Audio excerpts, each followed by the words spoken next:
નમસ્કાર વિદ્યાર્થી મિત્રો, સ્વાગત છે તમારું ઓરેકલ કેરિયર એકેડેમીના આજના કરંટ અફેર્સ વિથ જીકે સિરીઝના વિડીયોમાં.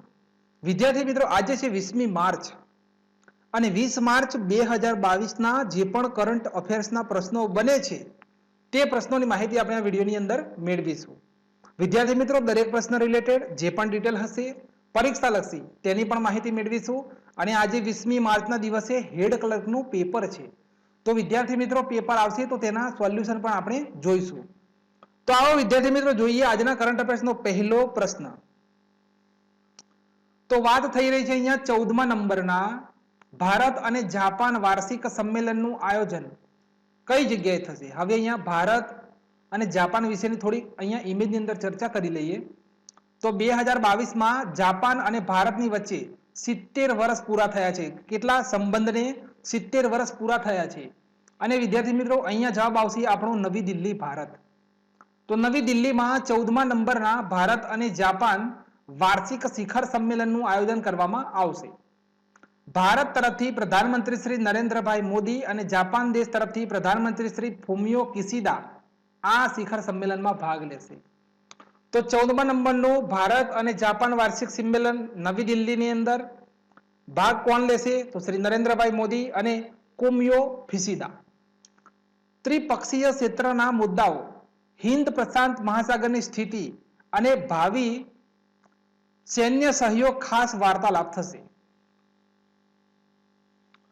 કઈ કઈ ચર્ચા થશે વિદ્યાર્થી મિત્રો આ શિખર સંમેલનમાં? તો ત્રિપક્ષીય ક્ષેત્રના મુદ્દાઓ છે, હિન્દ પ્રશાંત મહાસાગરની જે સ્થિતિ છે અને સૈન્ય સહયોગ ઉપર ખાસ વાર્તાલાપ થશે. હવે અહીંયા વિદ્યાર્થી મિત્રો ક્વાડ શિખર સંમેલન છે. અહીંયા ક્વાડ, તો શિખર સંમેલનમાં વિદેશ મંત્રીઓની 4થા નંબરની બેઠક મેલબોર્ન, ઓસ્ટ્રેલિયામાં આયોજિત થઈ હતી. આને પણ નોંધ કરજો કે ક્વાડ શિખર સંમેલનની આયોજન કઈ જગ્યાએ કરવામાં આવ્યું? તો મેલબોર્ન, ઓસ્ટ્રેલિયા. મહાસાગરને સુરક્ષિત કરવા માટે વન ઓશન શિખર સંમેલનની અધ્યક્ષતા કોણે કરી? તો ફ્રાન્સ દેશે અધ્યક્ષતા કરી છે. પ્લાસ્ટિક પ્રદૂષણથી નિવેડો લાવવા માટે 5મી સંયુક્ત રાષ્ટ્ર પર્યાવરણ સભાનું આયોજન નેરોબી, કેન્યામાં થયું હતું. આ પણ નોંધ કરજો. પ્લાસ્ટિક પ્રદૂષણથી નિવેડો લાવવા માટે 5મા નંબરની છે સંયુક્ત રાષ્ટ્ર પર્યાવરણ સભા અને તેનું આયોજન કેન્યા, નેરોબીમાં થયું હતું. પ્રથમ નંબરના ભારત મધ્ય એશિયા શિખર સંમેલનની અધ્યક્ષતા કોણે કરી? તો વિદ્યાર્થી મિત્રો શ્રી નરેન્દ્રભાઈ મોદીએ કરી હતી. તો અત્યારે જે 2022ની અંદર જે હાઇલાઇટમાં મુદ્દાઓ છે શિખર સંમેલનના, તે આ મુદ્દાઓને તમે નોંધ કરી લેજો. પરીક્ષાની અંદર આમાંથી કોઈ પણ એક પ્રશ્ન પૂછાઈ શકે.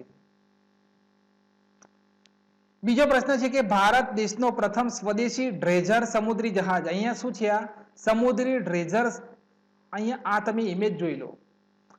સ્વદેશી છે ભારત દેશની બનાવટનું ડ્રેઝર સમુદ્રી જહાજ બનાવવા માટે કોચિન શિપયાર્ડ લિમિટેડ જે છે તેણે કઈ કંપની સાથે સમજોતા ઉપર હસ્તાક્ષર કર્યા? મહત્વનો પ્રશ્ન છે. પ્રથમ સ્વદેશી ડ્રેઝર સમુદ્રી જહાજ છે અને તેના માટે ડ્રેજિંગ કોર્પોરેશન ઓફ ઇન્ડિયા સાથે કોચિન શિપયાર્ડ લિમિટેડે હસ્તાક્ષર કર્યા છે. તો ભારત દેશનું પ્રથમ સ્વદેશી જહાજ છે, બરોબર, ડ્રેઝર જહાજ, અને તેને બનાવવા માટે કોચિન શિપયાર્ડ દ્વારા ડ્રેજિંગ કોર્પોરેશન ઓફ ઇન્ડિયા સાથે સમજૂતો કરવામાં આવેલ છે. હવે પૂછાય કે સસ્ટેનેબલ સિટી ઇન્ડિયા કાર્યક્રમની ડિઝાઇન કરવા, સસ્ટેનેબલ સિટી ઇન્ડિયા કાર્યક્રમની ડિઝાઇન કરવા માટે નેશનલ ઇન્સ્ટિટ્યૂટ ઓફ અર્બન અફેર્સે કઈ સંસ્થા સાથે સમજૂતા ઉપર હસ્તાક્ષર કર્યા? તો વિશ્વ આર્થિક મંચ. કઈ ભારતીય કંપનીએ ભારતમાં સેમિકન્ડક્ટર્સનું નિર્માણ કરવા માટે તાઇવાનની ઇલેક્ટ્રોનિક્સ કંપની છે અને તેનું નામ છે વિદ્યાર્થી મિત્રો ફોક્સકોન સાથે સમજૂતા ઉપર હસ્તાક્ષર કર્યા? તો જવાબ આવશે વેદાંતા. કઈ કંપની છે કે જેણે સેમિકન્ડક્ટરનું નિર્માણ કરવા તાઇવાનની ઇલેક્ટ્રોનિક્સ નિર્માણ કંપની હોનટાઈ ટેકનોલોજી, બરોબર, ગ્રુપ ફોક્સકોન સાથે સમજૂતા ઉપર કરાર કર્યા? તો વેદાંતા. ભારત દેશની સૌથી મોટી વાહન નિર્માતા કંપની છે સુઝુકી મોટર અને સુઝુકી ઇનોવેશન સેન્ટર સ્થાપિત કરવા ભારતની કઈ આઈઆઈટી સાથે ભાગીદારી કરી? તો જવાબ આવશે આઈઆઈટી હૈદરાબાદ. તો આ સરસ મજાનો મુદ્દો છે. પ્રશ્નની સાથે પ્રશ્નો આ રીતની સમજ હોય તો વિદ્યાર્થી મિત્રો પરીક્ષામાં આપણો કરંટ અફેર્સનો એક પણ માર્ક્સ કોઈ દિવસ જાય નહીં. હવે અહીંયા 36મા નંબરના ત્રીજો પ્રશ્ન, 36મા નંબરના ઇન્ટરનેશનલ જીઓલોજીકલ કોંગ્રેસ સંમેલનનું આયોજન ક્યાં થશે? 36મા નંબરનું છે ઇન્ટરનેશનલ જીઓલોજીકલ કોંગ્રેસ. તો જવાબ આવશે વિદ્યાર્થી મિત્રો બરોબર. અહીંયા તમે આ તારીખ ઉપર ના જતા, આ ઇમેજ મને ઘણું શોધવા ઉપર મળી છે, કારણ કે ઇમેજ તો મૂકવી જ પડે તો વિદ્યાર્થીઓને ખબર પડે કે અહીંયા ઇન્ટરનેશનલ જીઓલોજીકલ કોંગ્રેસ સંમેલન છે. બરોબર. તો તેનું આયોજન વિદ્યાર્થી મિત્રો નવી દિલ્હીમાં ક્યારે? 22મી માર્ચના દિવસે 36મા નંબરનું આંતરરાષ્ટ્રીય ભૂવૈજ્ઞાનિક કોંગ્રેસ સંમેલનનું આયોજન કરવામાં આવશે. તો નોંધ કરી લેજો 36મું ઇન્ટરનેશનલ જીઓલોજીકલ કોંગ્રેસ નવી દિલ્હી. પૃથ્વી વિજ્ઞાન મંત્રાલય, ભારતીય રાષ્ટ્રીય વિજ્ઞાન અકાદમી, બાંગ્લાદેશ, નેપાળ તથા શ્રીલંકા ની વિજ્ઞાન અકાદમી આયોજનમાં ભાગ લેશે. 2022 ની થીમ છે આવનારા ભવિષ્ય માટે મૂળભૂત વિજ્ઞાન. આ 2022 ની થીમ છે. ચોથો પ્રશ્ન સમજીએ તો હાલમાં રજૂ કરવામાં આવેલ વર્લ્ડ હેપીનેસ ઇન્ડેક્સ, વિદ્યાર્થી મિત્રો આજે વર્લ્ડ હેપીનેસ દિવસ છે અને અહીંયા વર્લ્ડ હેપીનેસ ઇન્ડેક્સ તેના અગાઉના દિવસે રજૂ કરી દેવામાં આવ્યો છે, જેમાં પ્રથમ નંબરે કયો દેશ છે? તો જવાબ આવશે ફિનલેન્ડ. આજે વર્લ્ડ હેપીનેસ દિવસ વિશ્વ પ્રસન્નતા દિવસ છે. 20મી માર્ચ એટલે વિશ્વ પ્રસન્નતા દિવસ. અને અહીંયા એના એક દિવસ અગાઉ વર્લ્ડ હેપીનેસ ઇન્ડેક્સ રજૂ કરવામાં આવે છે કે વિશ્વમાં કયો દેશ સૌથી ખુશહાલ છે? તો તે ફિનલેન્ડ છે. હવે વર્લ્ડ હેપીનેસ ઇન્ડેક્સમાં ફિનલેન્ડ પ્રથમ નંબરે. આજે 20મી માર્ચ એટલે વિશ્વ પ્રસન્નતા દિવસ. 2013 પછી આ દિવસ ઉજવવાની શરૂઆત થઈ હતી. આ ઇન્ડેક્સ યુનાઇટેડ નેશન્સ દ્વારા બહાર પાડવામાં આવ્યો છે, વર્લ્ડ હેપીનેસ ઇન્ડેક્સ.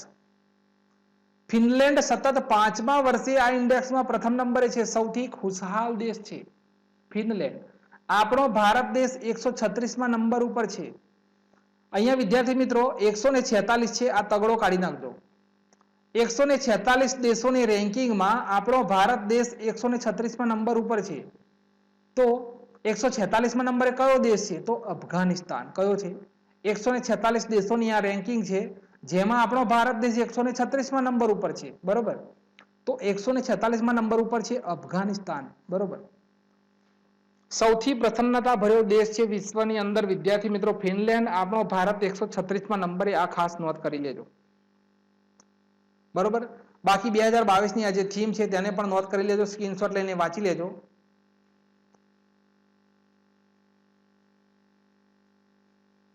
પાંચમા નંબરના પ્રશ્ન તરફ જઈએ તો માર્ચ 2022 માં લંડન દેશનો પ્રતિષ્ઠિત યોટો કાર્નેગી એવોર્ડ માટે કયા ભારતીય મૂળના લેખકની પસંદગી થઈ છે? આ લેખિકા છે. બરોબર. આ લેખક છે મંજીત માન. ઇમેજની અંદર જોઈ શકો છો ધ ક્રોસિંગ, તેમનો ઉપન્યાસ કયો છે? તો ધ ક્રોસિંગ તેમનો ઉપન્યાસ છે. અને આ માટે મંજીત માનને લંડન દેશનો પ્રતિષ્ઠિત એવોર્ડ છે યોટો કાર્નેગી. કયો એવોર્ડ છે? યોટો કાર્નેગી. આ એવોર્ડ માટે તેમની પસંદગી થઈ છે અને મંજીત માન ભારતીય મૂળના છે. આ પ્રશ્ન આપણા માટે મહત્વનો. બરોબર. લંડન દેશનો પ્રતિષ્ઠિત એવોર્ડ યોટો કાર્નેગી, જેના માટે મંજીત માનની પસંદગી થઈ. ધ ક્રોસિંગ તેમનો ઉપન્યાસ છે, ભારતીય મૂળના છે. માટે આ પ્રશ્ન આપણા માટે મહત્વનો. 2022 નો કોસ્ટા ચિલ્ડ્રન બુક એવોર્ડ તેમણે જીતેલો છે. બરોબર. કોસ્ટા ચિલ્ડ્રન બુક એવોર્ડ કોણે જીત્યો હતો 2022 નો? તો વિદ્યાર્થી મિત્રો મંજીત માન. વાત થઈ રહી છે અહીંયા સી ઓપ્શન, નારાયણ પ્રધાન 31મા નંબરનો જીડી બિરલા પુરસ્કાર જીત્યો છે. અહીંયા છે દીપક ધર, બી ઓપ્શન. તો બોલ્ટઝમેન એવોર્ડ જીતનાર પ્રથમ ભારતીય વ્યક્તિ છે દીપક ધર. ત્યાર પછી સતીશ અડીગાની વાત થઈ રહી છે, ઓપ્શન નંબર ડી. તો Indian council of medical research ICMR દ્વારા ડોક્ટર સુભાષ મુખર્જી એવોર્ડ આપવામાં આવ્યો છે. તો વિદ્યાર્થી મિત્રો આ ચારે ચાર એવોર્ડ 2022 ના હાઇલાઇટેડ. બરોબર. 100% પરીક્ષામાં પૂછાઈ શકે તેવા મુદ્દા. છઠ્ઠો પ્રશ્ન જોઈએ તો ભારત દેશમાં કયું કોલસા ક્ષેત્ર વર્તમાન ભારતની સૌથી મોટી કોલસા ઉત્પાદન કંપની બની છે અને જેનું ઉત્પાદન 2021-22 માં 157 મેટ્રિક ટન ને પાર કરી ગયું છે? તો અહીંયા MCL ઇમેજ ઉપરથી સમજો છો વિદ્યાર્થી મિત્રો, મહાનદી કોલફિલ્ડ લિમિટેડ. કોલ ઇન્ડિયાની આ પેરેન્ટ કંપની છે. કોલ ઇન્ડિયાની પેરેન્ટ કંપનીઓ કેટલી છે? તો 8 છે. કેટલી? 8. અને જેમાંની આ એક છે મહાનદી કોલફિલ્ડ્સ લિમિટેડ. બરોબર. સમજી લેજો પૂરેપૂરો મુદ્દો. તો મહાનદી કોલફિલ્ડ્સ લિમિટેડ વિદ્યાર્થી મિત્રો અત્યારે કોલસાના ઉત્પાદનમાં પ્રથમ નંબરની કંપની બની ગઈ છે ભારત દેશની અંદર. કેટલું? તો 157 મેટ્રિક ટન. હાલમાં મહાનદી કોલફિલ્ડ્સ લિમિટેડ ભારત દેશની સૌથી મોટી કોલસા ઉત્પાદન કંપની બની છે. કોલ ઇન્ડિયાની પેરેન્ટ કંપની મહાનદી કોલફિલ્ડ્સ લિમિટેડ છે. કેટલી છે? 8 છે, જેમાંની એક છે આ. હાલમાં કોલ ઇન્ડિયાએ, હવે અહીંયા કોલ ઇન્ડિયાની વાત થઈ રહી છે, તો કોલ ઇન્ડિયાએ મોસ્ટ ટ્રસ્ટેડ પબ્લિક સેક્ટર કંપનીનો એવોર્ડ જીત્યો હતો. કોણે જીત્યો હતો? તો કોલ ઇન્ડિયાએ મોસ્ટ ટ્રસ્ટેડ પબ્લિક સેક્ટર કંપનીનો એવોર્ડ જીત્યો હતો. તો આ પ્રશ્ન મહત્વનો. કોલસા વિશેના 2-4 મુદ્દા નોંધ કરજો. ભારત દેશમાં સૌથી વધારે માત્રામાં કયો કોલસો મળે છે? તો બિટુમિનસ. કયો? બિટુમિનસ. વિશ્વનો કાળો પ્રદેશ કયો અને ભારતનો કાળો પ્રદેશ કયો? તો વિશ્વનો કાળો પ્રદેશ છે રૂર ક્ષેત્ર, જર્મની. કઈ જગ્યાએ? રૂર ક્ષેત્ર, જર્મની. ભારત દેશમાં દામોદર ઘાટી. શા માટે કાળો પ્રદેશ? તો સૌથી વધારે કોલસો, વિદ્યાર્થી મિત્રો, અહીંયાથી મળે છે, માટે કાળો પ્રદેશ કહેવામાં આવે છે. કોલસાની ખાણમાંથી વિસ્ફોટના કારણે જે ગેસ ઉત્પન્ન થાય છે તે કઈ છે? હવે કોલસાની ખાણમાંથી જો વિસ્ફોટ થાય અને જે ગેસ ઉત્પન્ન થાય તો વિદ્યાર્થી મિત્રો મિથેન. મિથેન આપણો જવાબ છે. સૌથી સારામાં સારો કોલસો કયો? તો એન્થ્રેસાઇટ. કયો? એન્થ્રેસાઇટ. તો આ પ્રશ્નની સાથે પ્રશ્ન સમજવો જ પડશે. 7મા નંબરનો પ્રશ્ન જુઓ. હાલમાં ભારત દેશના કયા રાજ્યને વિશ્વ બેંક દ્વારા ભારત દેશનું પ્રથમ ગ્રીન સ્ટેટ રાજ્ય બનાવવાની યોજના શરૂ કરવાની જાહેરાત કરવામાં આવી છે? તો વિદ્યાર્થી મિત્રો અહીંયા તમે જોઈ શકો છો વર્લ્ડ બેંક. કોના દ્વારા? વર્લ્ડ બેંક દ્વારા. તો કયા રાજ્યને? તો અહીંયા જવાબ આવશે હિમાચલ પ્રદેશ. તો વિશ્વ બેંકના દક્ષિણ એશિયાના ઉપાધ્યક્ષ છે, જેમનું નામ છે હાર્ટવિગ શેફર, દ્વારા હિમાચલ પ્રદેશને ભારત દેશનો પ્રથમ ગ્રીન સ્ટેટ બનાવવાની યોજનાને લઈને પ્રતિબદ્ધતા બતાવવામાં આવી છે. તો અહીંયા તમે જોઈ શકો છો વિદ્યાર્થી મિત્રો વર્લ્ડ બેંક. હવે અહીંયા આ પ્રશ્ન આપણો પૂરો થયો. જીકે નો મહત્વપૂર્ણ પોઈન્ટ છે 5 એરપોર્ટ ધરાવતું ભારત દેશનું એક પ્રથમ રાજ્ય કયું બન્યું છે? તો જવાબ આવશે ઉત્તર પ્રદેશ. 5 એરપોર્ટ ધરાવતું ભારત દેશનું પ્રથમ હરતું ફરતું સિનેમા કઈ જગ્યાએ આવ્યું? તો લદ્દાખની અંદર. વિશ્વનો સૌથી મોટો ફ્લોટિંગ સોલર ફર્મ કઈ જગ્યાએ આવેલ છે? તો સિંગાપુરમાં. ભારત દેશની પ્રથમ પોડ ટેક્સી સેવા કઈ જગ્યાએ શરૂ થઈ? તો જવાબ આવશે નોઈડા. ભારત દેશનો સૌથી મોટો તરતો સોલર ઉર્જા સંયંત્ર કઈ જગ્યાએ આવેલ છે? તો જવાબ આવશે પ્રથમ નંબરે તમિલનાડુ, બીજા નંબરે તેલંગાણા અને ત્રીજા નંબરે મધ્યપ્રદેશ, ઓમકારેશ્વર ડેમ. તો વિદ્યાર્થી મિત્રો આ રીતે પ્રશ્નો તૈયાર કરવા પડશે. જે પ્રશ્નલક્ષી માહિતી હોય તે મેળવવાની, કોઈ દિવસ રિવિઝન ભૂલવાનું નહીં. રિવિઝન જ પરીક્ષામાં પાસ થવાનો સર્વશ્રેષ્ઠ માર્ગ છે. બરોબર. વિશ્વ બેંક દ્વારા ગ્રીન સ્ટેટ, ભારત દેશનું પ્રથમ ગ્રીન સ્ટેટ કોને બનાવવામાં આવશે? તો જવાબ આવશે હિમાચલ પ્રદેશ. હવે વિદ્યાર્થી મિત્રો અહીંયા પ્રશ્નના નંબરમાં થોડી ભૂલ થઈ હોય એવું લાગે છે, જરા જોઈ લઈએ.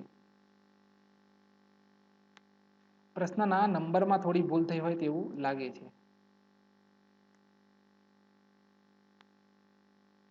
હા, અહીંયા 8મા નંબરનો પ્રશ્ન આવશે. બરોબર, અહીંયા 8મા નંબરનો પ્રશ્ન છે. તો 14 માર્ચ 2022 ના દિવસે રજિસ્ટ્રાર જનરલ 14મી માર્ચ 2022 ના દિવસે રજિસ્ટ્રાર જનરલ ના સેમ્પલ રજિસ્ટ્રેશન સિસ્ટમના કાર્યાલય દ્વારા રજૂ કરવામાં આવેલા આંકડા અનુસાર ભારતમાં 2017 થી 2019 સુધી માતૃ મૃત્યુ દર કેટલો છે? બરોબર, 100% પરીક્ષામાં પૂછાઈ શકે તેવા.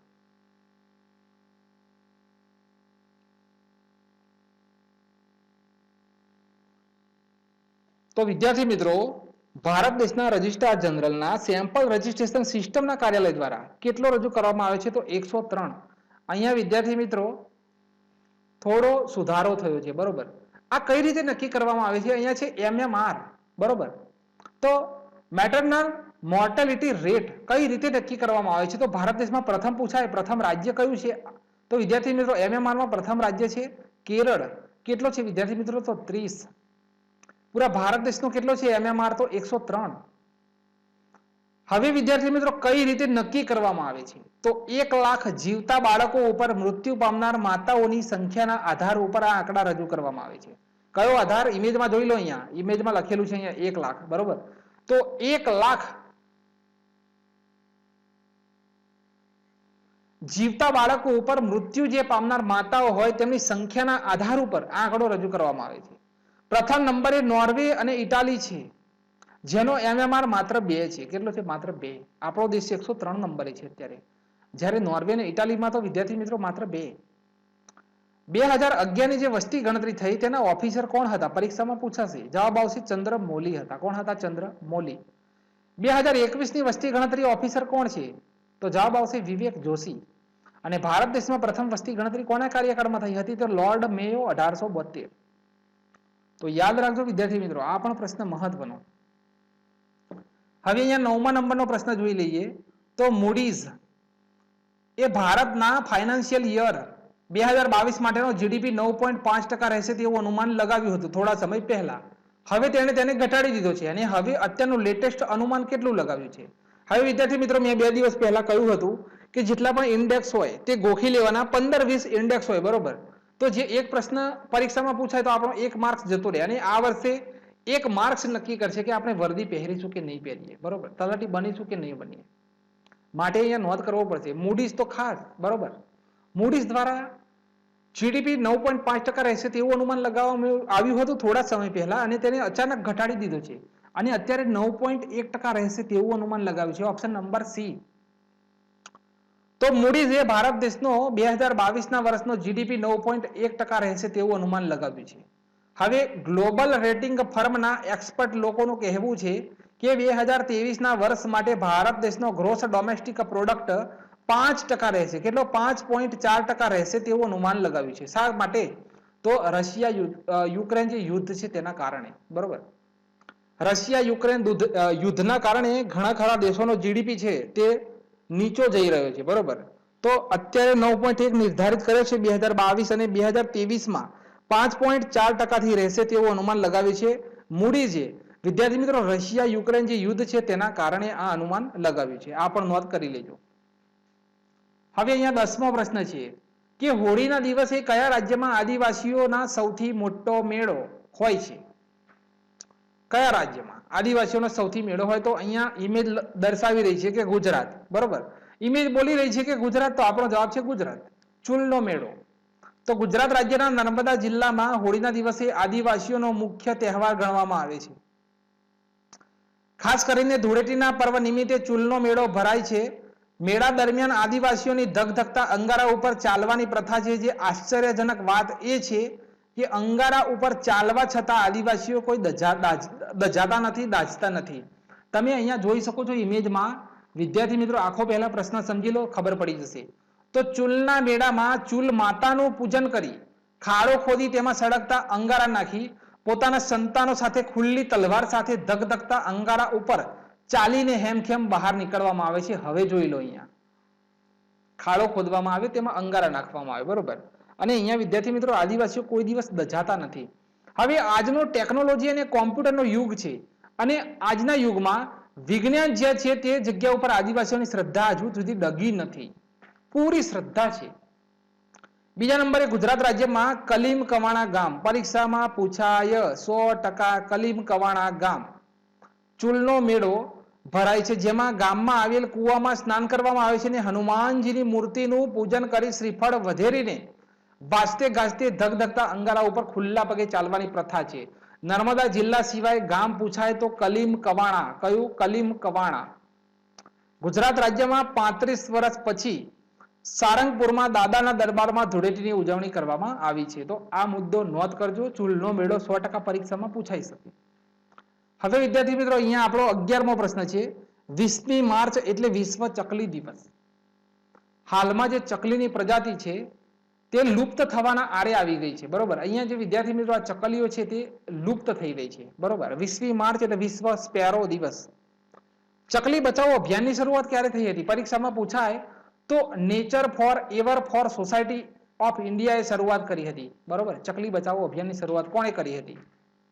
તો nature forever for society of India. આ સંસ્થાની સ્થાપના મોહમ્મદ દિલાવરે કરી હતી. વિશ્વ ચકલી દિવસ નિમિત્તે ચકલીઓ તેમજ અન્ય પક્ષીઓ પ્રત્યે જાગૃતિ લાવવા માટે ઉજવવામાં આવે છે. 2010માં પ્રથમ વખત વિશ્વ ચકલી દિવસની ઉજવણી કરવામાં આવી હતી. ચકલી ઓછી થવાનું એક સૌથી મોટું કારણ મોબાઈલના તેમજ ટીવીના ટાવરોનું રેડિયેશન છે. સામાન્ય રીતે 12 થી 15 દિવસમાં ઈંડામાંથી બચ્ચા બહાર આવતા હોય, પરંતુ મોબાઈલ ટાવરની પાસે 30 દિવસ સુધી બચ્ચા બહાર નથી આવતા. ચકલીની સરેરાશ લંબાઈ 16 સેન્ટીમીટર અને વજન 20 થી 40 ગ્રામ હોય છે. ચકલીઓની વિશ્વમાં આશરે 43 જેટલી પ્રજાતિઓ છે. જેમ થોડા જ વર્ષોમાં 80% જેટલો તેમનામાં ઘટાડો થઈ ગયો. તેઓ 1 કલાકમાં 38 કિલોમીટરની ઝડપે ઉડી શકે છે. માદા ચકલી 3 થી 5 ઈંડા આપે છે. 12 થી 15 દિવસ પછી ઈંડામાંથી બચ્ચા બહાર આવે છે. જંગલી ચકલી સરેરાશ 5 વર્ષ સુધી જીવે છે. ડેનમાર્કમાં એક ચકલી છે, 19 વર્ષ તેની ઉંમર છે અને 19 વર્ષ અને 9 મહિના તેની પૂરી ઉંમર છે. જંગલી ચકલી છે ડેનમાર્કની. વિદ્યાર્થી મિત્રો, તેને ગિનીઝ વર્લ્ડ બુક ઓફ રેકોર્ડમાં નામ નોંધવામાં આવેલું છે. તો આ વિશ્વ ચકલી દિવસ વિશેનો પ્રશ્ન પરીક્ષામાં પૂછાય તો આ રીતે જવાબ આપી દેજો. 13મો પ્રશ્ન છે અહીંયા, અરે સોરી 12મો પ્રશ્ન. 20 માર્ચ વિશ્વનાથ મગનલાલ ભટ્ટનો જન્મદિવસ. વિદ્યાર્થી મિત્રો, તેમની 3-4 કૃતિ છે, બરોબર, તે યાદ કરી લઈએ. તેમનો જન્મ 30 માર્ચ 1898 ઉમરાળા ભાવનગરમાં થયો હતો. કઈ જગ્યાએ થયો હતો? તો 30 માર્ચ 1898 ઉમરાળા ભાવનગરમાં જન્મ થયો હતો વિશ્વનાથ મંગનલાલ ભટ્ટનો. ગુજરાતી સાહિત્યના વિવેચક અને શબ્દકોશ લેખક હતા. 1920માં અસહકાર આંદોલનમાં જોડાવા માટે તેમણે પોતાની સ્કૂલ છોડી હતી. ગુજરાતી સાહિત્યના 3 જાણીતા વિવેચકો 3V: વિષ્ણુપ્રસાદ ત્રિવેદી, વિજયરાય વૈદ અને વિશ્વનાથ ભટ્ટ. 3V યાદ રાખજો. વિવેચનો જુઓ તેમના તો સાહિત્ય સમીક્ષા, વિવેચન કુમાર, પૂજા અને પરીક્ષા. સંપાદન પારિભાષિક શબ્દકોશ, નરબંધુ મંદિર. બંને છે, બરોબર, પારિભાષિક શબ્દકોશ અને નરબંધુ મંદિર. અનુવાદ કયા છે? તો ટોલ્સ્ટોયની રચનાઓનો અનુવાદ, આવું કેમ સૂઝ્યું, પ્રેમનો દંભ, સ્ત્રી અને પુરુષ, પતન અને પ્રાયશ્ચિત. તેમણે વીર નર્મદનું ચરિત્ર લખ્યું છે. 1935માં તેમણે રણજીતરામ સુવર્ણચંદ્રક મળ્યો હતો અને સાહિત્યના સ્વાધ્યાય માટે ગુજરાત સરકારનું પારિતોષિક તેમને મળ્યું હતું. તેમનું અવસાન 27 નવેમ્બર 1968માં થયું હતું. તો વિદ્યાર્થી મિત્રો, આ પ્રશ્ન પરીક્ષામાં એક પ્રશ્ન તમને ખબર હોય તો અત્યારે હાઇલાઇટમાં જે મુદ્દા હોય તે જીપીએસસી પૂછી રહી છે.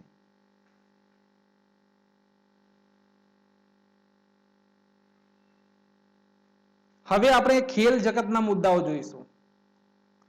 તો ખેલ જગતની અંદર હાલમાં 2022માં મહિલા પેન અમેરિકા કપ કોણે જીત્યો? તો જવાબ આવશે વિદ્યાર્થી મિત્રો અર્જેન્ટિના. કોણે હરાવ્યો? તો ચીલીને હરાવીને તેમણે આ કપ જીત્યો. કયો? મહિલા પેન અમેરિકા કપ. 6ઠ્ઠા નંબરનું સંસ્કરણ હતું જેમાં અર્જેન્ટિનાએ જીત્યો છે. ઓલિમ્પિક 2020માં ભારતીય હોકી ટીમે જર્મની દેશને હરાવીને બ્રોન્ઝ મેડલ જીત્યો હતો.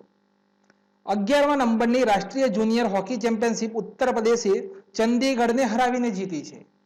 9મા નંબરની રાષ્ટ્રીય આઈસ મહિલા હોકી ચેમ્પિયનશિપ હિમાચલ પ્રદેશમાં થઈ હતી, જેને લદ્દાખે જીતી છે. એશિયન ચેમ્પિયનશિપ મેન્સ હોકી ટુર્નામેન્ટને સાઉથ કોરિયાએ જીતી છે. આપણા ભારત દેશે તેમાં બ્રોન્ઝ મેડલ જીત્યો. અને FIH પ્રેસિડેન્ટ એવોર્ડ કોને મળ્યો? તો VK પાંડિયલ. તો વિદ્યાર્થી મિત્રો, ખેલ જગતના 10 પ્રશ્નો અને 2022ના ખેલ જગતના તમામ પ્રશ્નો આ 10 પ્રશ્નોની અંદર આવી જશે. Second number, world games athlete of the year પુરસ્કાર કોણે જીત્યો? તો વિદ્યાર્થી મિત્રો જવાબ છે PR શ્રીજેશ. તો તેમનો સંબંધ હોકીની રમત સાથે છે. તેઓ ગોલકીપર છે. પ્રથમ વિજેતા રાણી રામપાલ હતા. ક્યારે? 2019માં આ એવોર્ડ તેમણે જીત્યો હતો. World games athlete of the year પુરસ્કાર PR શ્રીજેશે જીત્યો છે, બરોબર. હવે વિદ્યાર્થી મિત્રો, હોકીની રમતમાં રાણી રામપાલે 2019માં એવોર્ડ જીત્યો હતો. ક્યારે જીત્યો હતો? 2019માં. હવે નીરજ ચોપડાને પરમ સેવા વિશિષ્ટ મેડલ મળ્યું છે. તેમણે ટોક્યો ઓલિમ્પિક 2020માં પરીક્ષામાં પૂછાય કે તેમણે કેટલા દૂર ભાલો ફેંક્યો હતો? તો 87.58 મીટર દૂર ભાલો ફેંકીને ગોલ્ડ મેડલ જીત્યો હતો. ઓલિમ્પિકમાં ગોલ્ડ મેડલ જીતનાર પ્રથમ નીરજ ચોપડા છે. નીરજ ચોપડાના સન્માનમાં 7 ઓગસ્ટના દિવસે ભાલા ફેંક દિવસની ઉજવણી કરવામાં આવશે.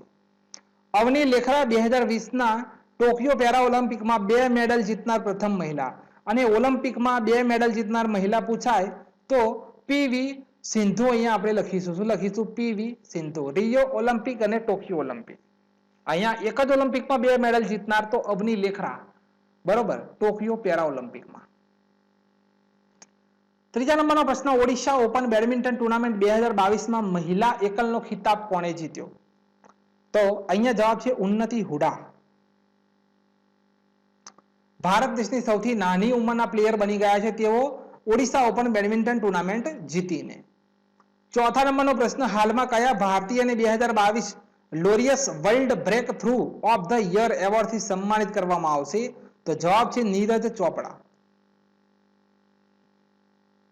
પાંચમો પ્રશ્ન, Iran junior international series badminton ટુર્નામેન્ટમાં અંડર 19 મહિલા એકલનો ખિતાબ કોણે જીત્યો? તો જવાબ આવશે સમાયરા પવાર. શું જવાબ આવશે? સમાયરા પવાર. છઠ્ઠો પ્રશ્ન છે, સૈયદ મોદી બેડમિન્ટન ટુર્નામેન્ટ 2022 કોણે જીતી? તો જવાબ આવશે પીવી સિંધુ. સાતમો પ્રશ્ન, અંડર 19 વિશ્વ કપ કોણે જીત્યો? તો જવાબ આવશે અહીંયા આપણો ભારત. ભારત દેશે ઇંગ્લેન્ડને હરાવીને આ કપ જીત્યો છે. પ્લેયર ઓફ ધ મેચ રાજ અંગદ બાવા હતા. સૈયદ મુશ્તાક અલી ટ્રોફી કોણે જીતી? તો જવાબ આવશે તમિલનાડુ. સેન્ચુરિયનમાં પ્રથમ ટેસ્ટ મેચ જીતવાવાળી એશિયાઈ ટીમ કઈ છે? તો જવાબ છે ભારત. આઠમો પ્રશ્ન છે, આઈપીએલમાં 2022માં અમદાવાદની ટીમનું નામ શું છે? તો વિદ્યાર્થી મિત્રો ગુજરાત ટાઇટન્સ. શું નામ છે? તેનું નામ છે ગુજરાત ટાઇટન્સ. 2022માં 15મા નંબરનું સંસ્કરણ છે. આ વર્ષે ટોટલ 10 ટીમો ભાગ લેશે. 2 નવી ટીમ ઉમેરી. કઈ કઈ? અમદાવાદ, લખનઉ અને અમદાવાદ. કેપ્ટન કોણ છે વિદ્યાર્થી મિત્રો ગુજરાત ટાઇટન્સ ના? તો જવાબ આવશે હાર્દિક પાંડ્યા. કોણ છે? હાર્દિક પાંડ્યા. 2021નો 14મા નંબરનો આઈપીએલ કપ ચેન્નઈ સુપર કિંગે જીત્યો હતો. Player of the tournament Harshal Patel હતા. પર્પલ કેપ, 2 કેપ હોય, એક પર્પલ અને એક ઓરેન્જ. પર્પલ કેપ સૌથી વધારે વિકેટ લે તેને મળે છે, જે હર્ષલ પટેલને મળી હતી. ઓરેન્જ કેપ સૌથી વધારે રન બનાવે તેને મળે છે, ઋતુરાજ ગાયકવાડને મળી હતી. નોંધ કરજો આ મુદ્દો. પરીક્ષામાં છપાય તેવા મુદ્દા લઈને તમારી સમક્ષ આવ્યો છું. 9મા નંબરનો પ્રશ્ન, ફેબ્રુઆરી 2022માં કઈ ટીમે પુરુષોની આઈસ હોકી ચેમ્પિયનશિપ નો 15મો કાર્યકારી પાર્ષદ કપ જીત્યો? તો જવાબ આવશે લદ્દાખ સ્કાઉટ્સ. 10મો છેલ્લો પ્રશ્ન છે, વિશ્વના નંબર 1 શતરંજ ચેમ્પિયનને હરાવનાર ભારતીય સૌથી યુવા ખેલાડી કોણ છે? તો વિશ્વના નંબર 1 શતરંજ ચેમ્પિયનને હરાવ્યા છે. અહીંયા જવાબ આવશે આર પ્રજ્ઞાનંદ. શું જવાબ આવશે? આર પ્રજ્ઞાનંદ. તો વિદ્યાર્થી મિત્રો આ હતું કરંટ અફેર્સ. વિડીયો ગમ્યો હોય તો લાઈક અને કોમેન્ટ જરૂરથી કરજો. જય હિન્દ.